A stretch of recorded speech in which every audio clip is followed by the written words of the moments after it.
Bismillahirrahmanirrahim. Assalamualaikum warahmatullahi wabarakatuh. Alhamdulillahi rabbil alamin. Wabihi nasta'inu ala umuri dunya waddin. Wassalatu wassalamu ala ashrafil anbiya'i wal mursalin. Muhammad bin Abdullah salawatullahi alaihi wasallamuhu وعلى آله وأصحابه وأزواجه ومن تبعهم بإحسان إلى يوم الدين. يقول ربنا جل جلاله في القرآن العظيم: يا أيها الذين آمنوا اتقوا الله حق تقاته ولا تموتن إلا وأنتم مسلمون. وقال: يا أيها الناس اتقوا ربكم الذي خلقكم من نفس واحدة وخلق منها زوجها وبث منهما رجالا كثيرا ونساء واتقوا الله الذي تساءلون به والأرحام إن الله كان عليكم رقيبا. وقال: يا أيها الذين آمنوا اتقوا الله وقولوا قولا سديدا يصلح لكم أعمالكم ويغفر لكم ذنوبكم ومن يطع الله ورسوله فقد فاز فوزا عظيما.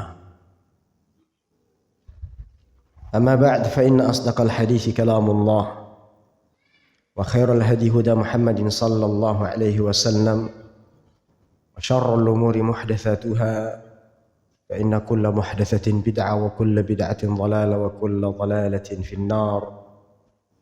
نسأل الله تعالى السلامة والعافية. اللهم أجرنا من النار، اللهم أجرنا من النار، اللهم أجرنا من النار. اللهم إنا نسألك رضاك والجنة ونعوذ بك من سخطك والنار. Ikhwatal iman, hadirin dan hadirat yang semoga senantiasa dirahmati dan diberkahi oleh Allah Subhanahu wa taala. Alhamdulillah, pada malam hari ini kembali kita dipertemukan dan diperjumpakan di dalam masjid yang mulia ini guna untuk senantiasa membekali diri kita ilmu-ilmu yang bermanfaat untuk dunia dan akhirat kita. Ilmu yang kita harapkan semakin mendekatkan diri kita kepada Allah Subhanahu wa taala. Ilmu yang semakin menambah rasa khasyah kita kepada Allah Subhanahu wa taala. Ilmu yang semakin menambah taqarrub kita kepada Allah Subhanahu wa taala dan memahami bahwasanya waktu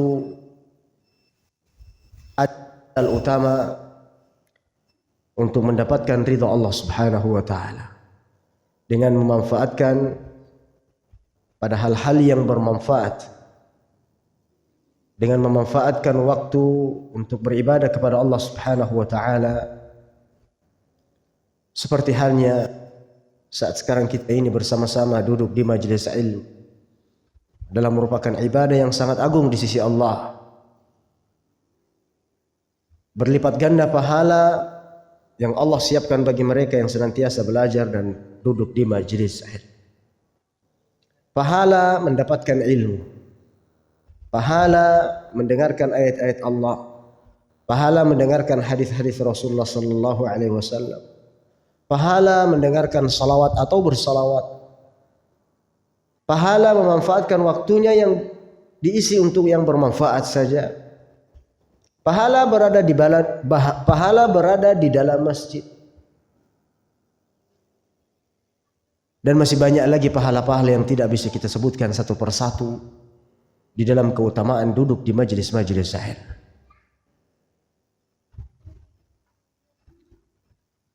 Maka para ulama menganjurkan untuk senantiasa duduk di majelis ilmu. Faham atau enggak faham? Faham atau enggak faham? Duduk saja di majelis ilmu sudah dapat pahala. Apalagi kalau faham.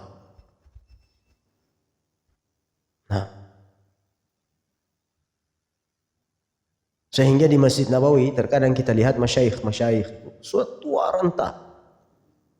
tua renta, semuanya sudah putih rambutnya, janggutnya sudah putih, alisnya sudah putih, tetap duduk di majelis ilmu, duduk di halaqah-halaqah para masyayikh, meskipun pendengaran mereka sudah lemah, bahkan penglihatan mereka pun sudah redup, tapi semangatnya luar biasa. Disebabkan karena apa? Motivasinya adalah pahala di sisi Allah Subhanahu wa taala. Bukankah di dalam halaqah-halaqah ilmu Allah siapkan pahala yang begitu besar?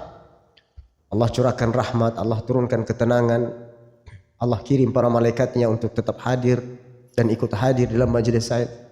Dan Allah sebutkan satu persatu siapa hamba-hambanya yang hadir dalam majelis ilmu di hadapan daripada jutaan para malaikat yang ada di atas arsy sana. Maka keutamaan mana lagi yang bisa kita dapatkan lebih daripada seperti halnya kita hadir di majelis ilmu. Maka ikhwatal iman yang sedang dilanda futur, yang sedang dilanda kemalasan, yang sedang dilanda tidak ada semangat untuk belajar, maka di antara salah satu solusinya supaya terus semangat adalah ingat bahwasanya di dalam majelis ilmu pahala yang sangat besar yang barangkali melebihi pahala-pahala ibadah-ibadah sunnah kita. Bukan barangkali lagi, melebihi pahala-pahala ibadah sunnah. Maka ikhwatal iman rahmati Allah, hadirin majelis ilmu, ribu-ribu keutamaan dan pahala yang dapat kita raih, dan ini adalah merupakan bentuk karunia Allah Subhanahu wa taala bagi kita semuanya. Kemudian pada malam hari ini kita akan sama-sama membaca, melanjutkan kajian kitab kita dalam kitab Mukhtasar Minhajul Qasidin, masuk pada pembahasan berkata al-muallif atau penulis kitab rahimahullahu ta'ala berkata, i'lam anna fi'la syukri wa tarkal kufrani la yatimmu illa bima'rifatillahi ta'ala wa ma'rifati ma yuhibbullahu ta'ala. Ketahuilah, kata beliau,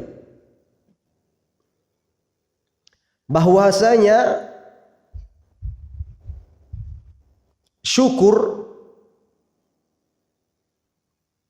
dan meninggalkan kufur,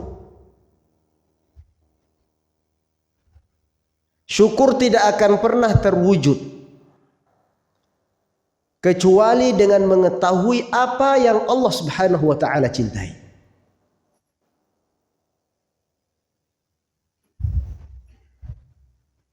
Anda bisa dikatakan bersyukur kepada Allah ketika Anda mengetahui hal-hal yang dicintai oleh Allah Subhanahu wa taala. Kita bisa dimasukkan dalam kategori minasyakirin, orang-orang yang bersyukur kepada Allah ketika mengetahui apa yang dicintai dan diridhoi oleh Allah Subhanahu wa taala. Maka kembali lagi pada muqaddimah kita tadi, Anda tidak akan bisa bersyukur tanpa dengan pengetahuan, tanpa dengan ilmu. Karena dengan ilmu inilah kita akan faham apa yang diridhoi, apa yang dicintai oleh Allah Subhanahu wa taala.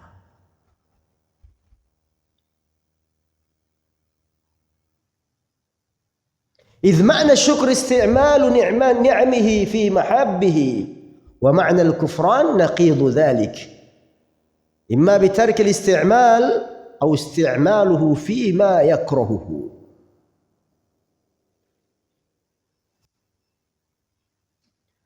Dan makna syukur adalah menggunakan nikmat-nikmat Allah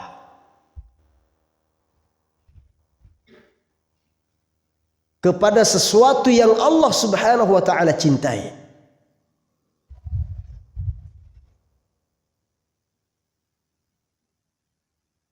Dan makna kufur sebaliknya, menggunakan nikmat-nikmat Allah kepada sesuatu yang Allah benci, kepada sesuatu yang Allah larang. Ketika Anda memanfaatkan nikmat Allah untuk sesuatu yang diharamkan, sesuatu yang dilarang oleh Allah Subhanahu wa taala, berarti Anda kufur. Kufur ni'mah.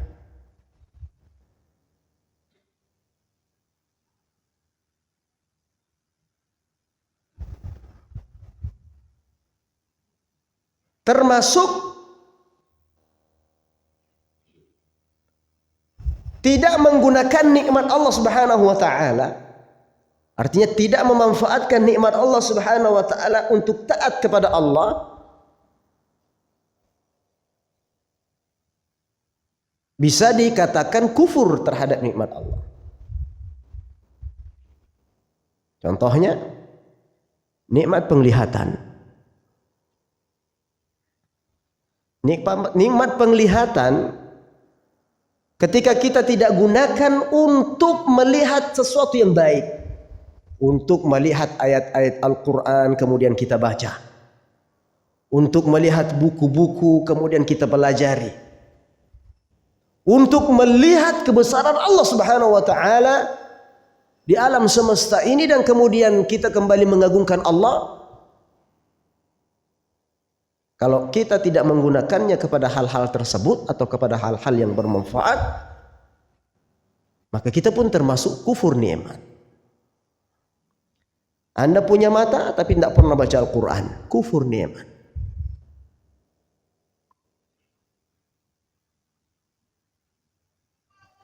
Anda punya telinga tapi tidak mau mendengarkan kajian-kajian, tidak mau mendengarkan lantunan-lantunan ayat suci Al-Quran. Yang didengarkan hanya musik, yang didengarkan hanya ghibah, obrolan, omong kosong dan seterusnya. Anda termasuk kufur nikmat. Lisan juga demikian. Nikmat Allah ketika tidak dimanfaatkan kepada sesuatu yang diridhoi oleh Allah, termasuk kufur.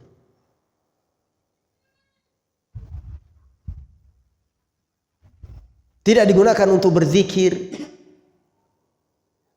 tidak digunakan untuk baca Al-Quran, tidak digunakan untuk menuntut ilmu, tidak digunakan untuk mengajar, tidak digunakan untuk menyambung silaturahim dan seterusnya, maka berarti Anda kufur terhadap nikmat lisan. Maka ikhwatal iman yang dirahmati Allah Subhanahu wa taala, kemudian beliau mengatakan, وَلِتَمْيِيزِ مَا يُحِبُّهُ اللَّهُ مِمَّا يَكْرَهُهُ مُدْرِكَانِ.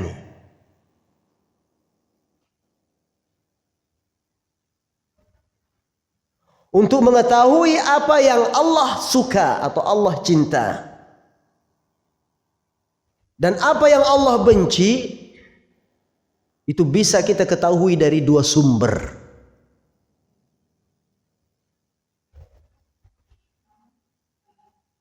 Ya, mengetahui sesuatu yang dicintai oleh Allah dan mengetahui sesuatu yang dibenci oleh Allah Subhanahu wa taala, sumbernya ada dua. Yang pertama adalah sam'u wa mustanaduhu al-ayat.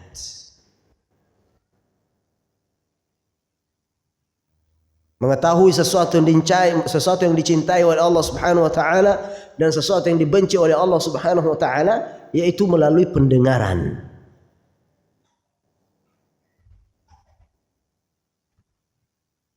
Wa mustanaduhu, dan sandarannya adalah ayat-ayat Allah Subhanahu wa taala.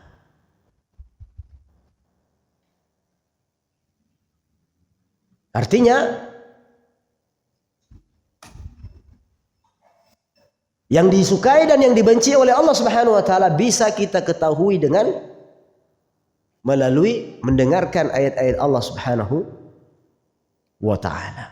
Yang kedua, basiratul qalb wa huwa an-nazar bi'ain al-i'tibar wa hadha al-akhir 'asirun 'azizun Walidzalika arsalallahu ta'ala ar-rusula wa sahhala bihimut tariq 'ala al-khalq. Wa ma'rifati dzalika tabanna 'ala al-ma'rifati jami' ahkam asy-syar'i fi af'alil ibad. Yang kedua adalah basirah. Basirah ini adalah mata.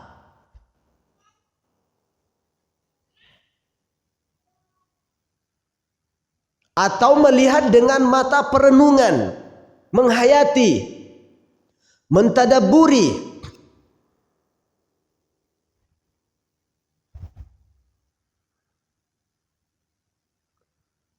Berusaha mencari hakikat daripada kebesaran Allah Subhanahu wa taala dari ciptaan-ciptaannya.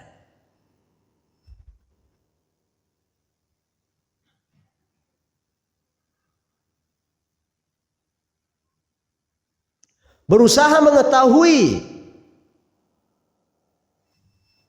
tentang seluruh hukum-hukum syariat dan hukum-hukum apa yang diperbuat oleh manusia, dari yang halal, dari yang haram.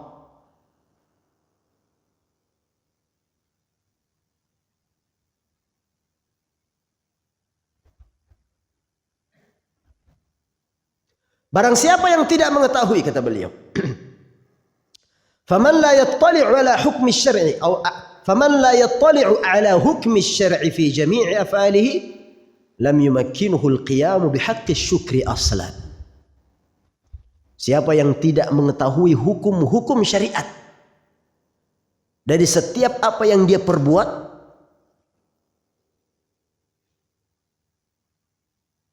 dia melakukan ini, hukumnya apa? Dia mengerjakan ini, hukumnya apa? Ketika seseorang tidak tahu apa yang dia perbuat,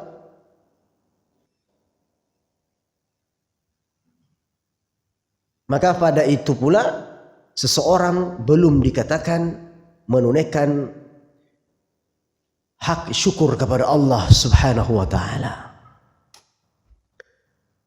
Maka orang yang paling bersyukur adalah orang yang paling mengenal Allah Subhanahu wa taala dan hukum-hukumnya, syariat-syariatnya, yang dengannya seseorang bisa menentukan mana yang baik, mana yang buruk.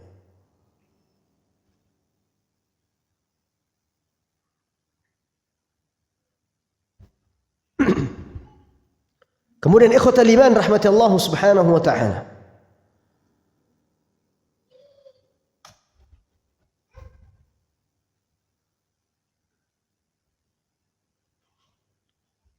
jadi kita dianjurkan untuk melihat dengan mata yang kemudian membarengi, yang kemudian dari penglihatan tersebut kita bisa merenungi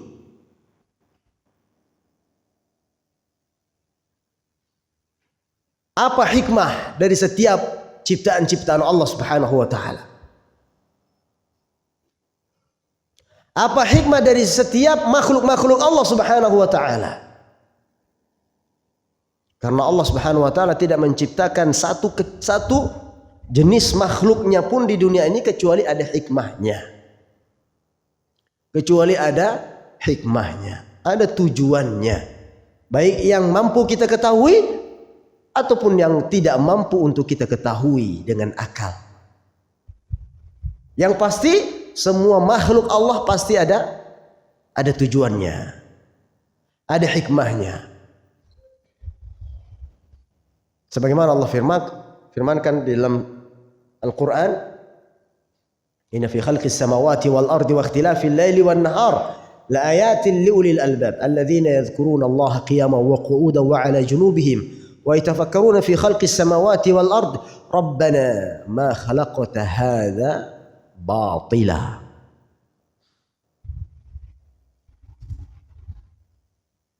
Sesungguhnya dalam penciptaan langit dan bumi dan perputaran antar siang dan malam merupakan tanda-tanda kebesaran Allah Subhanahu wa taala. Bagi siapa? Ulul albab. Bagi mereka yang memiliki otak, memiliki pikiran, memiliki akal sehat untuk memikirkan semua ciptaan-ciptaan Allah. Mereka yang mengingat Allah Subhanahu wa taala tatkala berdiri, tatkala duduk, tatkala rebahan atau tatkala berbaring. Dan mereka yang senantiasa bertafakkur terhadap ciptaan-ciptaan Allah Subhanahu wa taala. Dan kemudian dia akan mengatakan, Rabbana, ya Rabb kami, ya Allah, ya Tuhan kami, ma khalaqta hadza batila. Engkau tidak menciptakan sesuatu ini dalam keadaan sia-sia. Pasti ada hikmahnya. Bahkan kalau seseorang mau bertadabbur dari ciptaan diri kita masing-masing, manusia. Coba pernah nggak kita bertadabbur bagaimana ciptaan manusia? Ya kita, dari ujung rambut sampai ujung kaki, ujung kuku. Itu kalau mau dicari hikmahnya luar biasa. Maka benarlah Allah Subhanahu wa taala yang mengatakan walaqad khalaqnal insana fi ahsani taqwim. Telah kami ciptakan manusia dalam bentuk yang sebaik-baiknya. Maka benarlah Allah Subhanahu wa taala yang mengatakan dalam Al-Qur'an wa fi anfusikum afala tubsirun. Dan di dalam diri-diri kalian tidakkah kalian melihat kebesaran ciptaan Allah Subhanahu wa taala?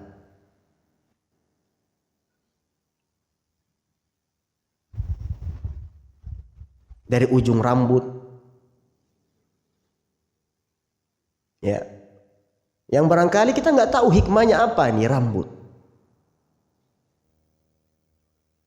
Banyak kalau mau cari, Pak.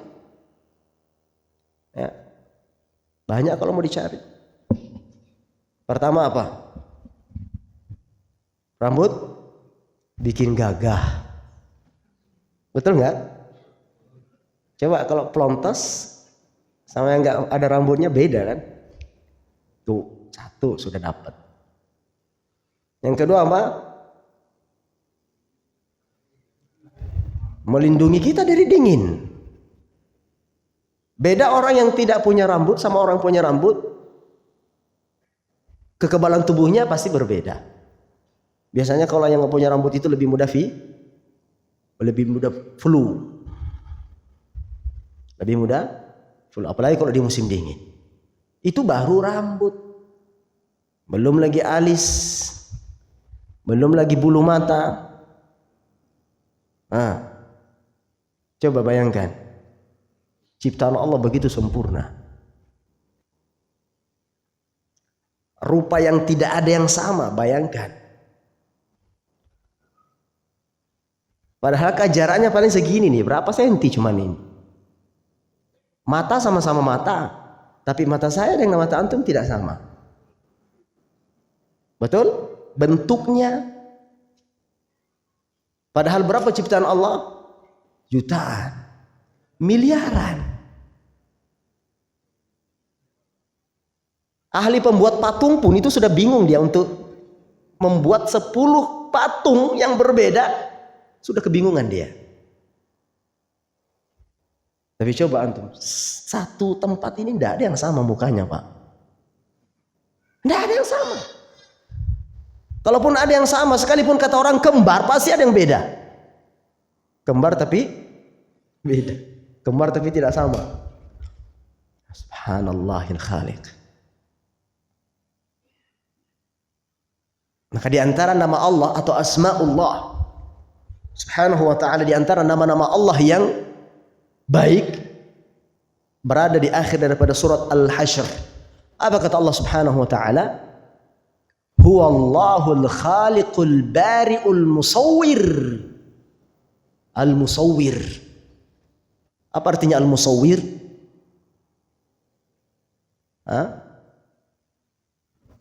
Yang maha membentuk. Yang maha membentuk. Masya Allah.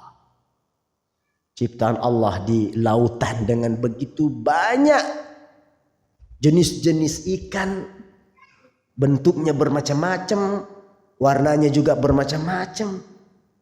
Belum lagi daun-daunan, bunga-bungaan. Waduh.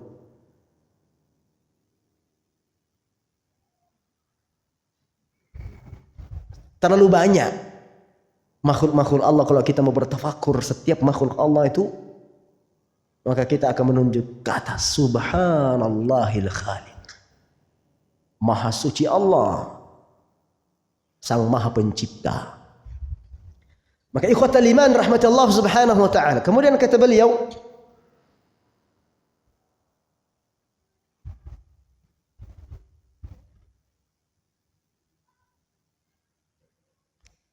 dan hikmah itu dibagi menjadi dua. Ada hikmah yang jelas dan ada hikmah yang tidak jelas. Atau hikmah yang samar.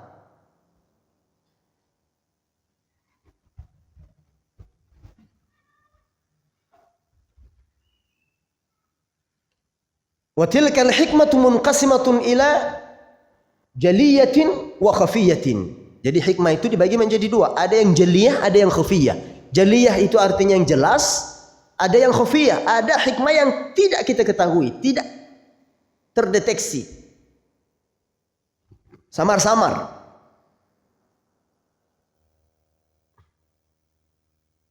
Adapun hikmah di antara yang jelas, ya, di antara contoh hikmah yang jelas adalah seperti alam semesta. Contoh hikmah diciptakannya matahari. Apa hikmahnya?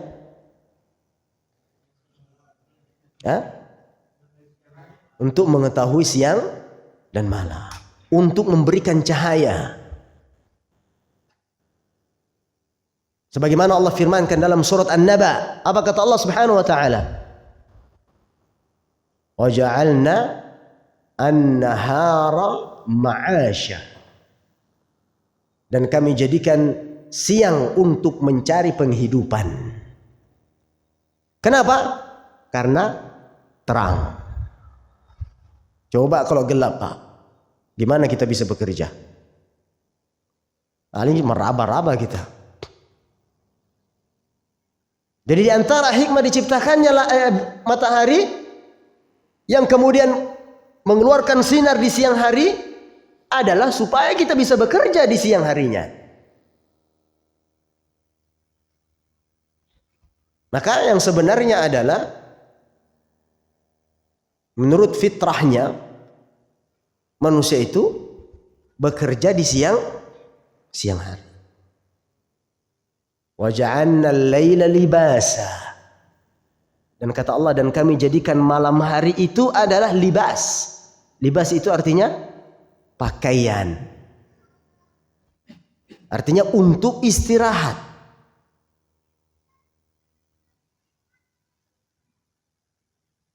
Dan subhanallah, ini sunnatullah, ini pasti ada hikmah di balik semuanya ini. Siapa yang merubah sunnatullah, dia akan menemukan keganjalan. Dia akan menemukan sesuatu yang tidak baik. Contohnya, bekerja malam misalnya. Tidak akan sama orang yang bekerja siang dan orang yang bekerja malam. Kira-kira lebih produktif mana?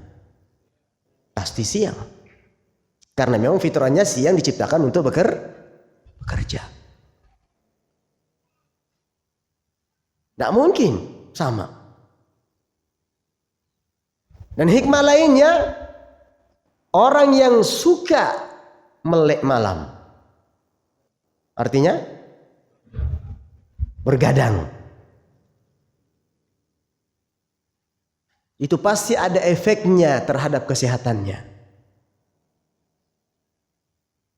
Pasti akan berefek terhadap kesehatannya. Kecuali ada yang bergadang untuk hal-hal yang bermanfaat. Hal-hal yang bermanfaat. Meskipun melakukan sesuatu yang bermanfaat, tetap fitrahnya malam itu adalah untuk istirahat. Ya. Makanya dikatakan bergadang boleh, bergadang boleh, bergadang asalkan ada yang mesti hafal.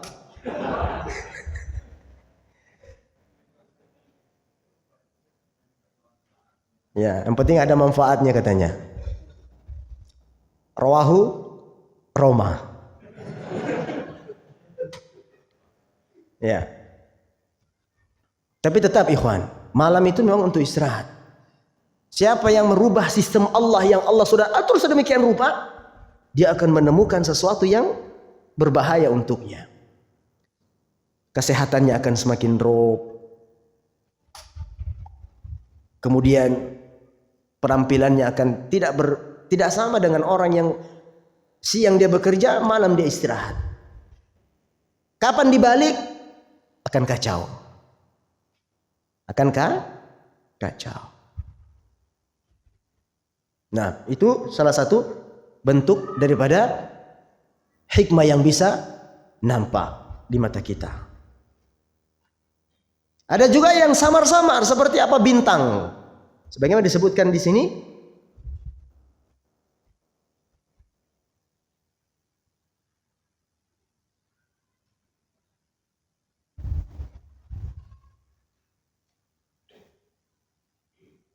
wa ammal hikmatu fi khalqil kawakib, adapun penciptaan bintang-bintang, hikmahnya maka samar-samar. Artinya ada yang bisa kita ketahui, ada yang tidak bisa kita ketahui.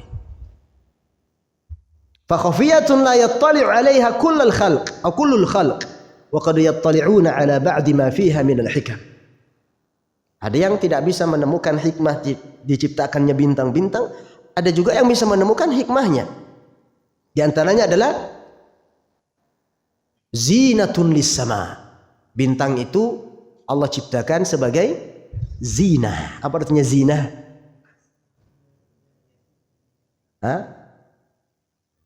Perhiasan, bukan zina. Ya, bedakan antara zina dengan zinah. Zinah ini artinya perhiasan. Asal kalimatnya zayyana yuzayyinu. Tapi kalau zina, zana yazni, zina, berzina, wal'iyadzubillah. Nah, ini ciptaan bintang ini, kata Allah Subhanahu wa taala, di antara hikmahnya adalah sebagai hiasan. Makanya biasanya kan bintang itu selalu diidentik sesuatu yang indah. Selalu identik sesuatu yang indah. Sehingga biasanya cowok-cowok gombal, orang yang suka menggombal kan biasanya bintang jadi sasaran. Engkau seperti satu bintang yang bersinar terang di atas. Yang lainnya redup semua. Padahal dia nggak tahu bintang itu bersinarnya dari bulan. Subhanallah. Dan hikmah yang lain Allah sebutkan di dalam Al-Quran. Di antaranya adalah untuk melempar daripada syaitan. Dalam surat Al-Mulk disebutkan, "Walaqad zayyana as-samaa'a ad-dunya bimasabiha wa ja'alnaha rujuman lisyayatin."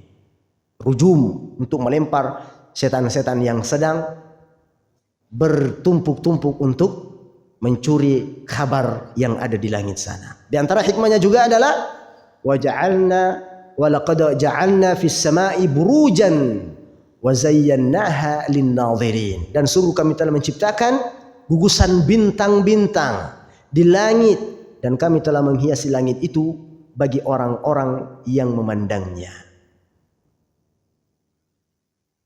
Bahkan bintang-bintang ini juga fungsinya adalah untuk memberi petunjuk arah. Ilmu apa namanya? Ilmu kompas.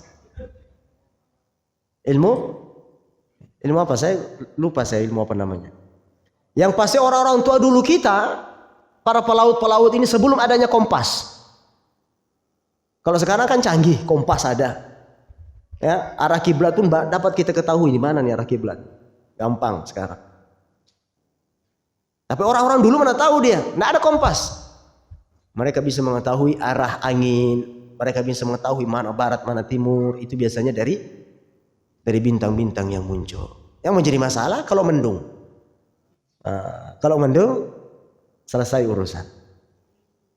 Nah, kemudian ikhwatal iman yang dirahmati Allah Subhanahu wa ta'ala.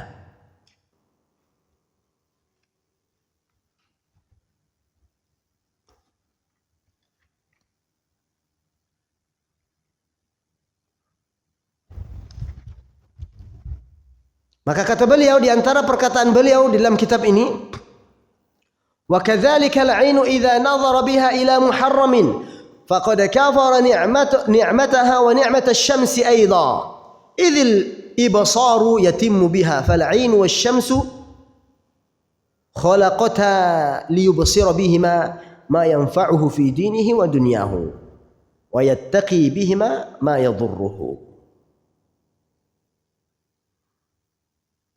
Maka kalau kita mau menghitung-hitung nikmat-nikmat Allah Subhanahu wa ta'ala dari anggota tubuh kita itu luar biasa sudah. Ada yang bisa kita ketahui tujuannya, ada yang nggak bisa. Contoh kecilnya apa? Al-murarah. Al-murarah ini empedu. Ada yang tahu fungsi empedu? Mungkin orang kesehatan tahu. Ya Pak? Mengusir lemak. Oh, saya nggak paham istilahnya. Mencari racun, menyaring racun. Masya Allah, Subhanallah. Tuh. Wal kulyah atau wal kulyah, ginjal, hati, urat-urat, saraf-saraf, rongga-rongga, baik yang lunak, baik yang keras. Maka banyak di antara manusia yang tidak bisa mengetahui hikmah-hikmah daripada anggota tubuh kita di sini.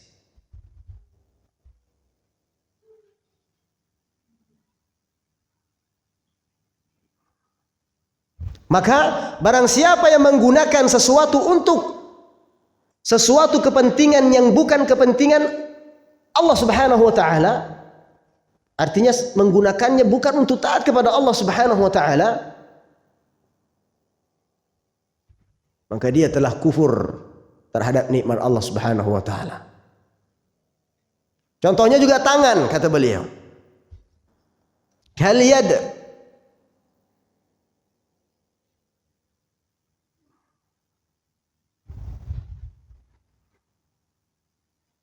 faman daraba ghairahu biyadihi faqad kafara ni'mat Allah ta'ala fil yad.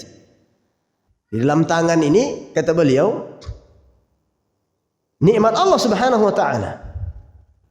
Namun barang siapa yang menggunakan tangan bukan untuk tujuan mendekatkan diri kepada Allah Subhanahu wa ta'ala, maka dia telah kufur nikmat. Misalnya tangannya untuk memukul orang, maka orang tersebut pun telah kufur terhadap nikmat Allah Subhanahu wa ta'ala. Ya. Demikian juga dengan mata. Wa kadzalika al-'ainu idza nadhara biha ila muharramin faqad kafara ni'mataha wa ni'mat asy-syamsi aidha. Bila pemilik mata melihat kepada sesuatu yang diharamkan, maka dia telah kufur terhadap nikmat mata dan juga telah kufur terhadap nikmat matahari. Wah, double-double jadinya. Kok bisa kufur terhadap nikmat matahari? Karena dengan matahari dia bisa melihat. Yang Allah ciptakan matahari untuk kita melihat sesuatu yang baik. Tapi tatkala kita melihat sesuatu yang tidak baik, maka dia telah melakukan kufur nikmat. Yang pertama, kufur nikmat mata. Yang kedua, kufur nikmat matahari, nikmat cahaya.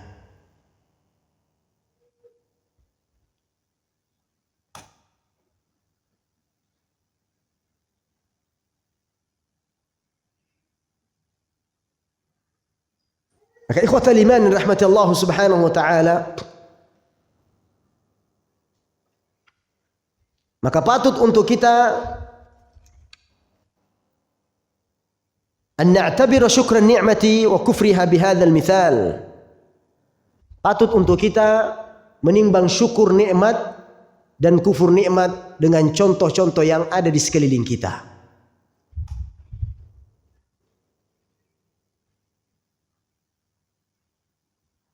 Baik dalam bergerak ataupun dalam diam sekalipun, baik dalam berucap ataupun dalam diam juga, pada setiap perkara yang terjadi pada diri kita, sudahkah kita syukuri atau sebaliknya?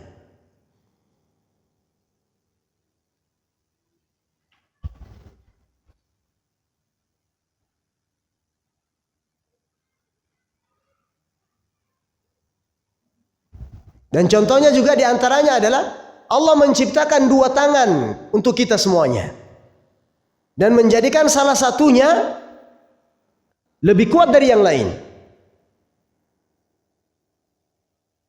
Maka dengan kekuatan yang lebih dari salah satu tangan kita, berhak mendapatkan sisi yang lebih. Maksudnya bagaimana? Kan biasanya kita ini punya dua tangan, tapi masing-masing berbeda di antara kita. Ada yang tangan kanannya lebih kuat, ada yang tangan kirinya lebih apa? Lebih kuat. Atau kalau yang tangan kiri yang lebih kuat biasa disebut kidal. Apa artinya kidal? Kiri? Kiri dari lahir. Oh, saya baru tahu istilah ini. Kidal, kiri dari lahir. Betul juga. Masya Allah, ilmu baru ini. Iya, setahu saya biasanya selama ini kidal itu orang yang terbiasa melakukan lebih kuat kirinya. Oh, ternyata kiri dari lahir. Maksudnya apa kiri dari lahir? Baik. Nah, dari hikmah di sini Allah menciptakan kadang yang kanan lebih kuat, yang kiri lebih kuat. Tatkala kita membebankan sesuatu yang lemah dengan berat yang lebih berbobot, maka berarti kita sudah tidak mensyukuri nikmat Allah. Misalnya yang lebih kuat kanan, tapi yang dipaksa mengangkat kiri. Tapi ada juga orang, Pak, Masya Allah, kiri kanan sama-sama kuat. Kiri kanan sama-sama kuat. Maka ketika yang kanan lebih kuat, tapi Anda lebih berat membebankan kiri, maka Anda telah kufur nikmat. Zalim sudah. Sudah berbuat zalim.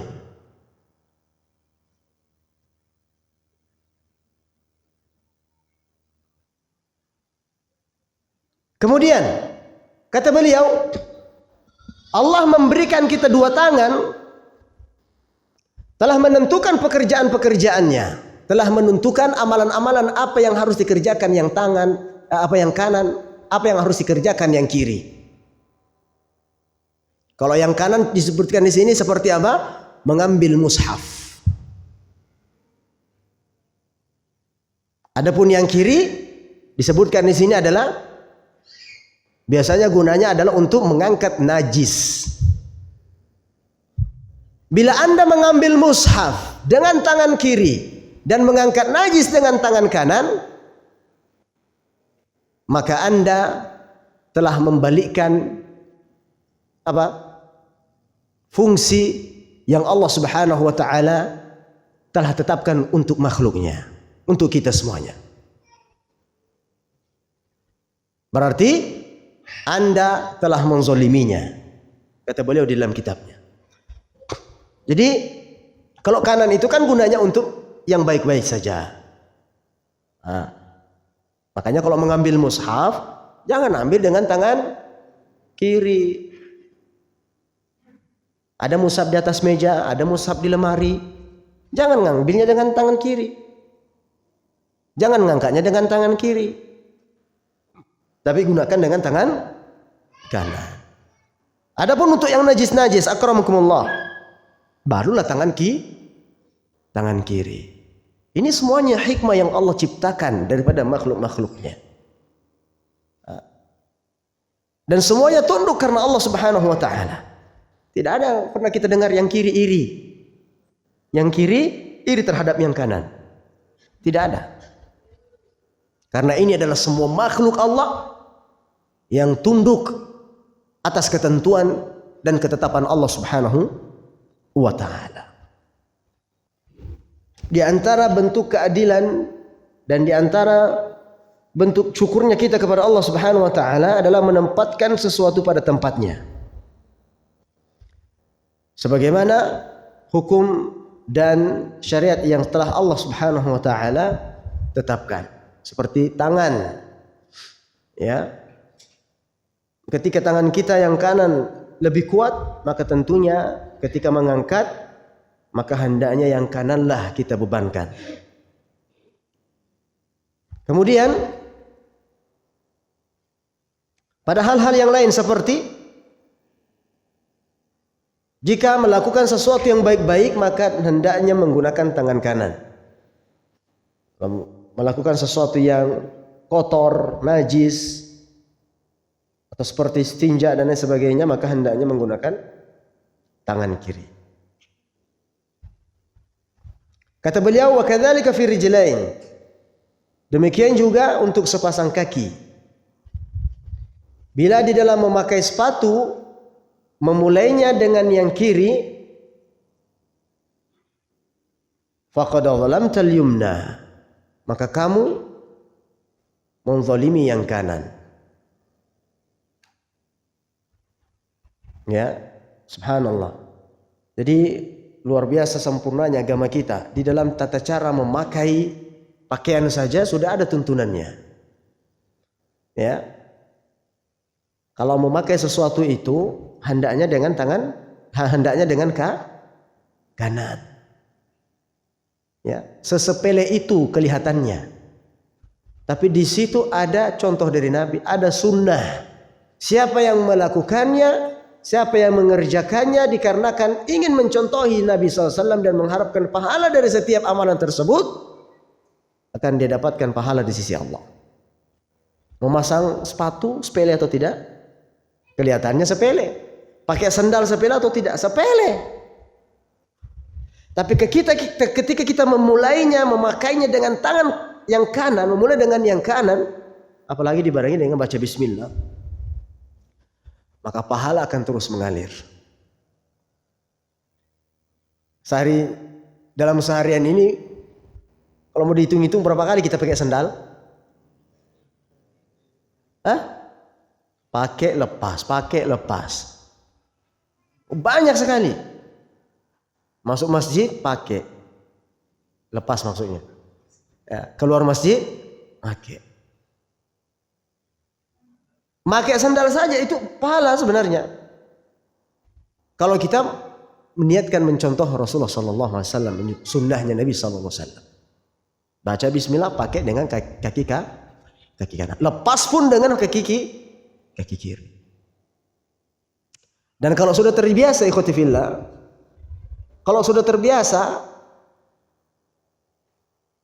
ini biasanya refleks. Kaki kanan tuh nggak mau masuk dia. Kaki kanan tuh nggak mau masuk. Ada yang aneh rasanya kalau sudah terbiasa dengan sunnah ini. Nah, kadang kan sandal kita terpental jauh ke sana, betul tidak? Yang kanan. Malah justru yang kiri yang lebih dekat. Kalau sudah terbiasa mengamalkan sunnah ini, kaki kiri ini tidak mau masuk sama yang kiri ini, tidak mau dia. Tetap mencari yang kanan dulu. Subhanallah. Dan silahkan kiaskan dengan amalan-amalan yang lain. Pakai baju, masukkan dulu tangan yang kanan, lepas juga dengan tangan yang kiri. Baca bismillah sebelum memakainya. Celana juga demikian. Ya. Karena ini adalah semuanya contoh dan sunnah dari Nabi sallallahu alaihi wasallam. Siapa yang mengikutinya, maka dia akan dapatkan pahala. Siapa yang tidak melaksanakannya, mengamalkannya, maka dia telah menyia-nyiakan pahala yang mulia dari sisi Allah Subhanahu wa taala. Sehingga suatu ketika dalam sebuah sabda Rasulullah sallallahu alaihi wasallam mengatakan, apabila di antara kalian ingin memakai sandal, maka pakailah semuanya. Apabila kalian ingin melepas sandal, maka lepaslah semuanya. Jadi tidak boleh kita pakai satu sandal. Pakai satu sandal itu tidak boleh. Misalnya dari masjid hilang sandalnya, tinggal satu, tinggal yang kiri, tidak boleh dipakai. Pakai semua atau lepas semua. Ketika Syekh bin Baz rahimahullah pernah ditanya tentang hadis ini, ya Syekh, meskipun saya berjalan dengan satu langkah tidak boleh? Kata beliau, khilafus sunnah, menyelisihi sunnah, kata beliau. Tetap tidak boleh. Padahal kan cuma pakai satu sandal, melangkah satu langkah saja, itu tidak boleh. Ya, ini menunjukkan betapa perhatiannya beliau terhadap sunnah-sunnah Nabi Sallallahu Alaihi Wasallam. Sampai pada perkara memakai sandal saja, beliau begitu hati-hati di dalam mencontoh Nabi Sallallahu Alaihi Wasallam. Kita coba lihat, perhatikan bagaimana para ulama begitu teguh dan kokoh di dalam mengamalkan sunnah Nabi Sallallahu Alaihi Wasallam. Wa kadzalika naqul man kassara husnan min syajaratin. Beliau juga mengatakan, siapa yang mematahkan dahan pohon, ya, mematahkan pohon ranting, kata beliau, li ghairi hajatin muhimmatin, bukan untuk alasan yang penting,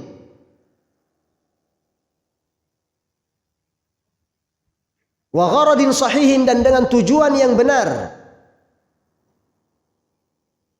kata beliau, faqad khalafa al-hikmata fi khalqil ashjar, maka dia telah menyelisihi hikmah dari penciptaan pohon. Antum yang biasa usil, ya, biasanya kalau nyandar di pohon, kadang iseng-iseng itu Pak, cabut daunnya, apa saja kan, biasa kadang ada pohon apa saja, subhanallah, itu ternyata tidak boleh. Ya, kata beliau, faqad khalafa al-hikmata fi khalqil ashjar, siapa yang mematahkan atau mengambil dahan atau daun pohon yang bukan untuk alasan penting atau dengan tujuan yang benar, maka dia telah menyelisihi hikmah dari penciptaan pohon. Karena dia diciptakan untuk dimanfaatkan. Bila mematahkannya dengan tujuan yang benar, maka mungkin tidak masalah. Tapi bila seseorang melakukan hal itu bukan miliknya, milik orang lain, maka ini tidak dibolehkan. Meskipun itu hanya sekedar ranting kecil.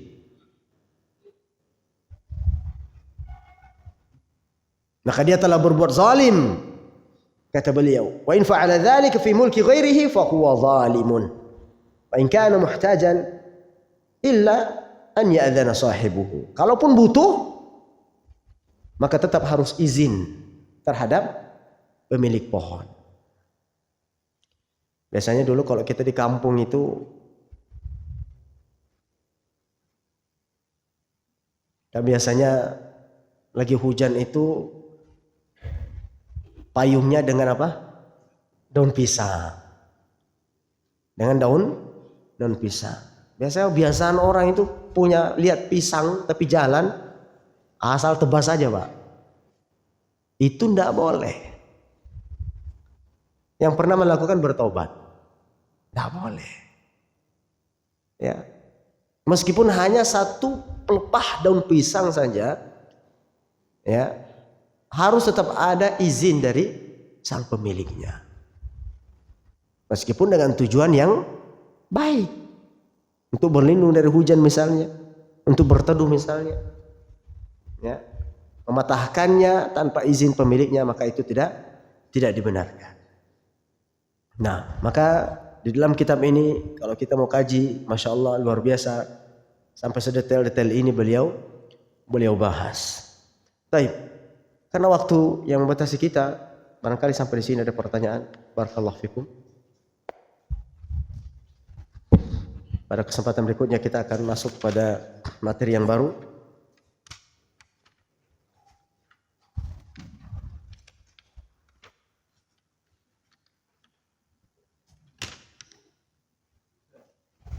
Ya, Pak. Ya.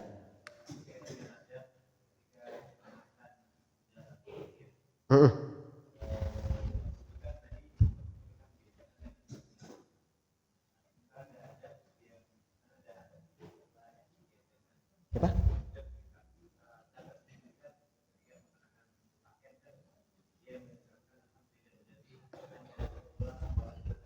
غير حاجة من طلب الوقت.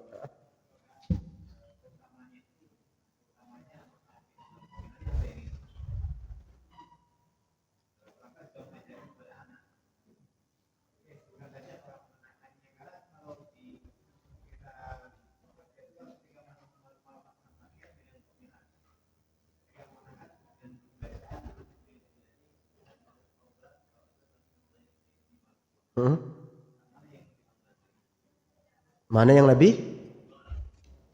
Antara bismillah dengan doa. Baik, barakallahu fiik.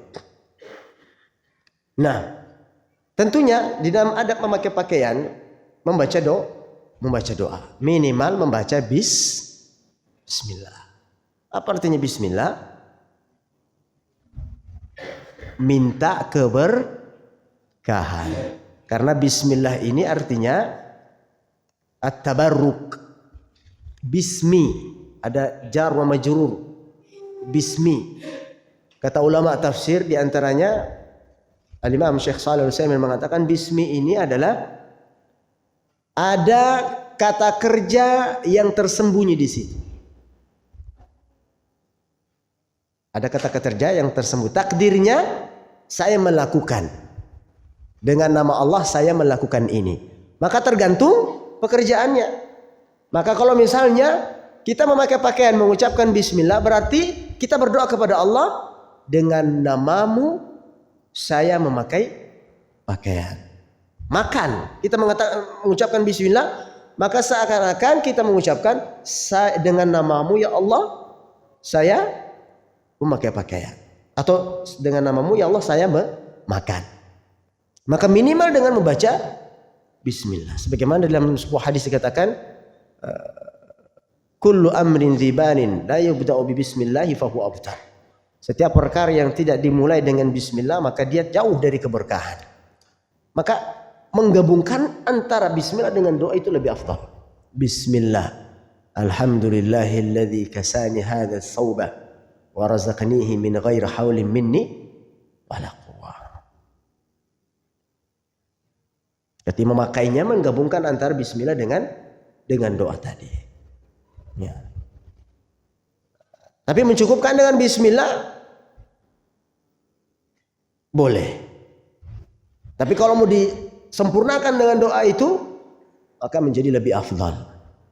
Menjadi lebih afdal. Nah. Karena bismillah ini semua aktivitas kita dimulai dengan bismillah. Makan bismillah, minum bismillah, ya, apalagi banyak sekali. Ya, sendaknya kita memulai dengan bismillah. Maka digabungkan antara bismillah dengan doa tersebut itu lebih afdal. Allah Ta'ala. Bagaimana kiat-kiat agar kita senantiasa bersyukur dengan nikmat Allah dalam setiap keadaan? Bersyukur nikmat Allah Subhanahu wa taala adalah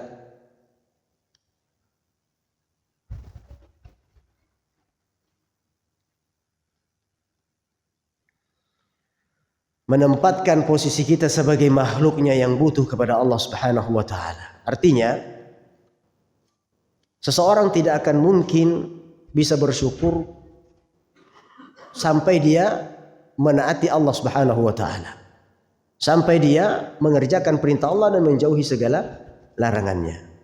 Maka di antara kiat-kiat bersyukur, kerjakan apa yang diperintahkan Allah dan jauhi terhadap apa yang dilarang oleh Allah Subhanahu wa taala. Kemudian lihat nikmat Allah kepada kita itu begitu besar. Nikmat Allah Subhanahu wa taala kepada kita yang tidak bisa kita hitung. Sebagaimana Allah katakan, wa in ta'uddu ni'matallahi la tuhsuha. Kalau kalian mau menghitung-hitung nikmat Allah, maka kalian tidak akan pernah mampu. Maka wajib untuk kita syukuri. Wajib untuk kita syukuri. Semua nikmat itu semuanya datangnya dari Allah.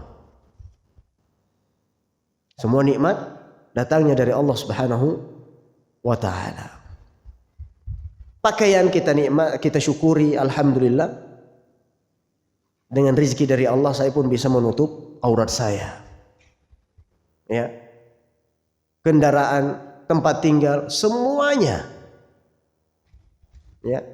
Ingat bahwasanya itu adalah nikmat dari Allah Subhanahu wa taala yang sewaktu-waktu akan kembali diambil oleh Allah Subhanahu wa taala. Yang sewaktu-waktu akan dipertanggungjawabkan di hadapan Allah Subhanahu wa taala. Maka ketika seseorang tidak mensyukuri nikmat tersebut, akan dia dapatkan hisabnya. Akan dia bertanggung jawabkan di hadapan Allah Subhanahu wa taala. Satu nikmat, dua nikmat, 1000 nikmat, semuanya dia akan bertanggungjawabkan. Maka dengan begitu pun kita akan mengingat selalu bagaimana mensyukuri nikmat Allah Subhanahu wa taala pada setiap keadaan. Nah,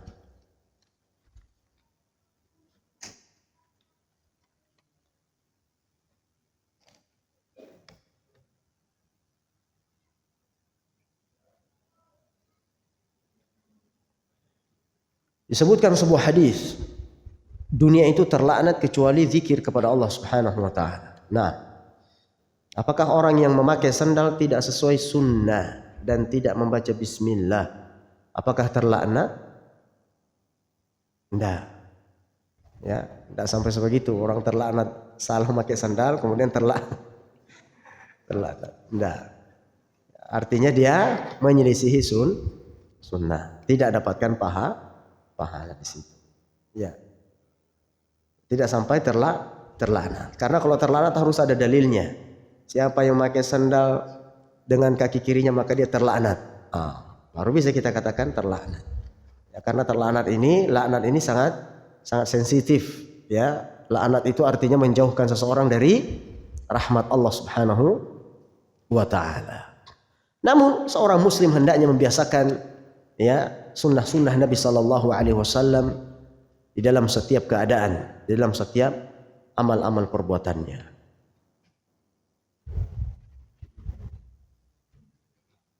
Seseorang meninggal disebabkan karena apa? Apa karena rezekinya sudah selesai atau karena sudah ajalnya?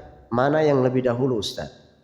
Apakah bayi yang baru lahir kemudian meninggal dunia disebabkan karena rezekinya tidak ada di dunia? Jazakallahu khair.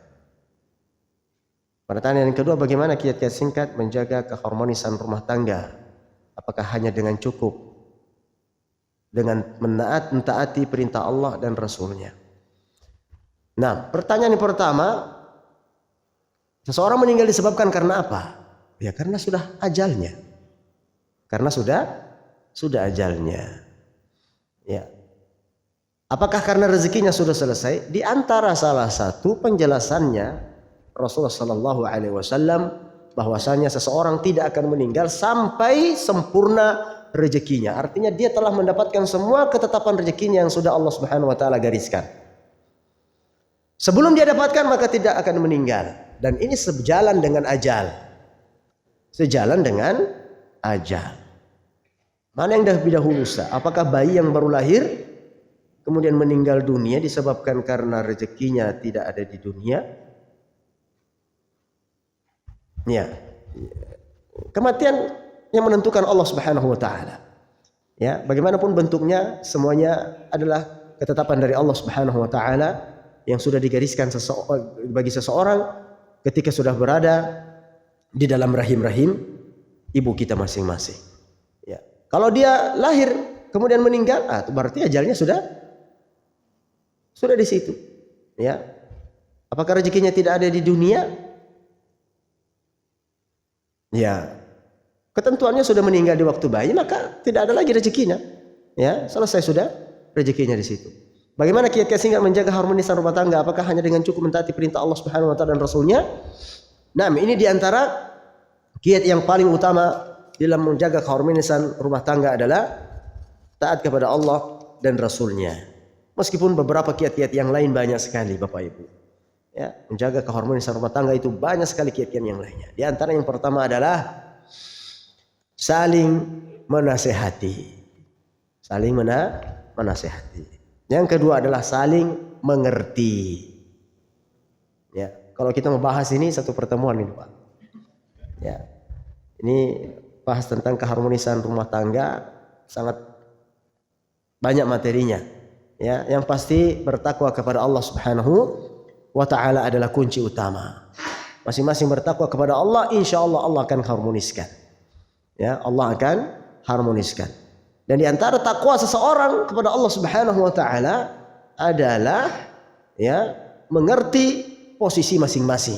Seorang suami mengerti posisinya sebagai seorang suami, istri mengerti posisinya sebagai seorang istri. Ya.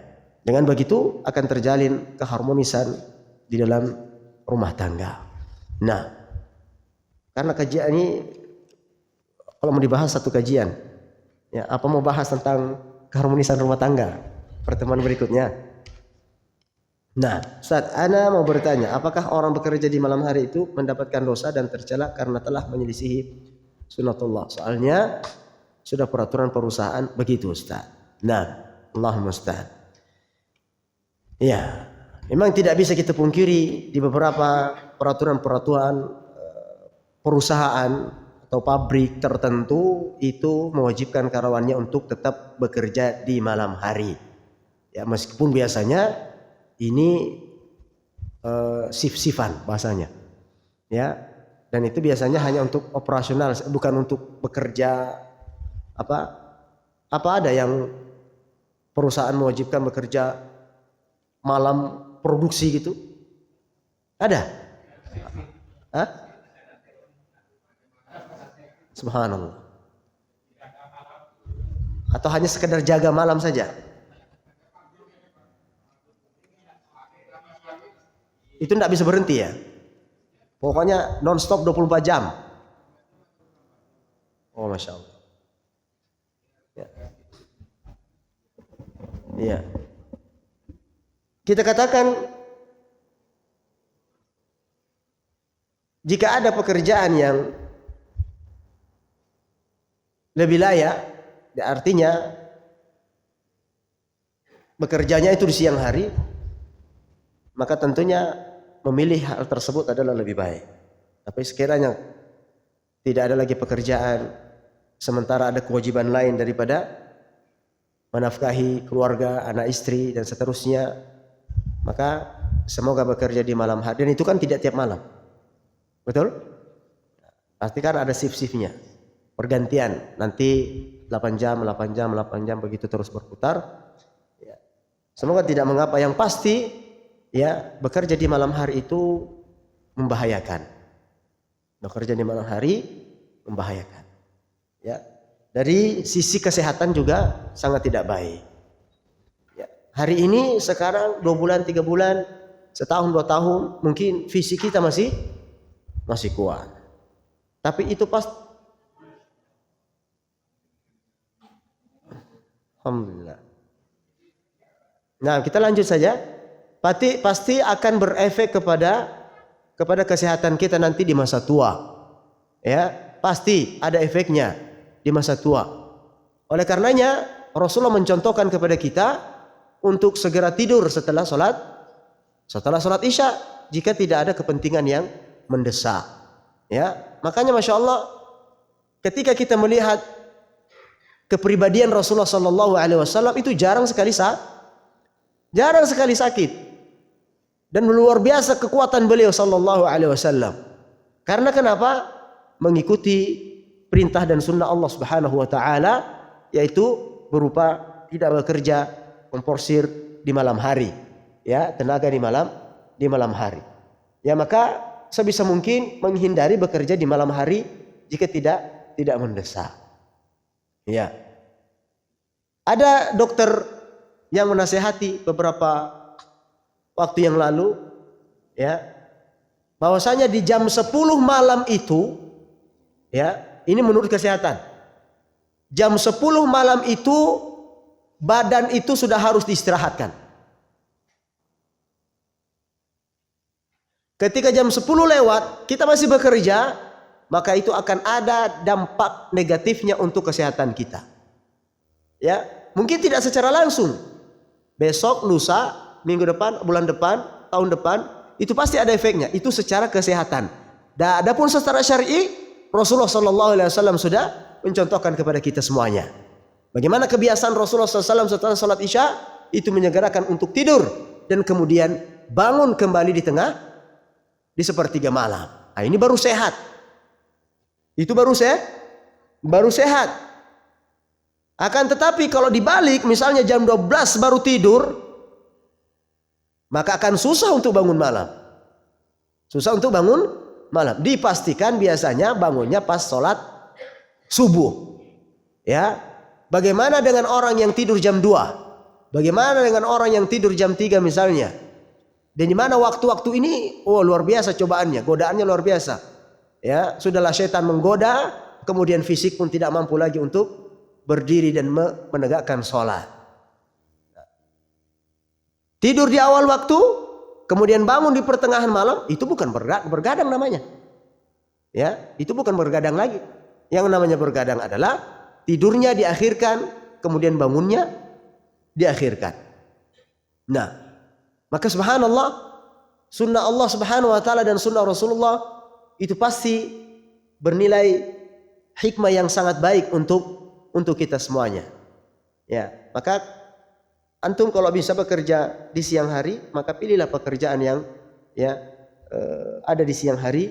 Namun ketika kewajiban yang lain menuntut kita untuk kita penuhi, seperti halnya menafkahi keluarga, di mana tidak kita lagi dapatkan tempat bekerja selain tempat yang mempekerjakan di malam hari, maka semoga tidak menjadi masalah. Yang pasti, ya, tidak baik untuk terus berkelanjutan demikian, karena pasti akan berefek kepada badan kita, berefek pada kesehatan kita.